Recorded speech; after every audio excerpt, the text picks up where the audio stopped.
ஸ்ரீநகரம் போகிற வழியில் லடாக்லேருந்து கொஞ்சம் தூரம் தான். குருநாக்குன்னு ஒரு குருஜியோட ஒரு கோயில் இருக்குது, ரொம்ப சக்தியானதுன்னாங்க. அங்கே போனோம். அங்கே போய் பார்த்தா இராணுவம் தான் அங்கே பாதுகாக்கிறாங்க, அவ்வளோ பக்தியோடு இருக்காங்க.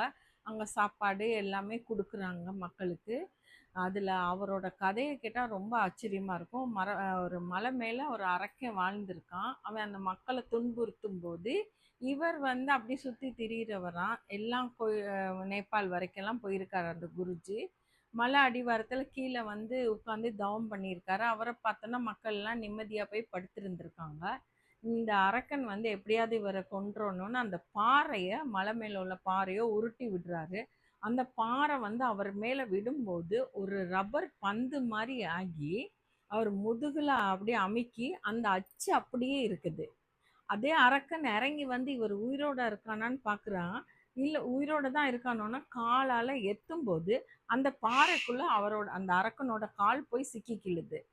அதோட அவன் வந்து ஞானமாகி இவ்வளோ ஒரு இறை பக்தி உள்ள ஒருத்தரை நம்ம தப்பு பண்ணிட்டோமேன்னு அவர்கிட்ட சரணாகதி ஆகிறான். அவரோட அந்த முதுகு அச்சியோட அந்த பாறையை கொண்டு வச்சு ஆர்மி அந்த மக்கள் எல்லாம் வழிபடுறாங்க. அவங்க ரொம்ப பயங்கர ரொம்ப சக்தியாக இருந்துச்சு.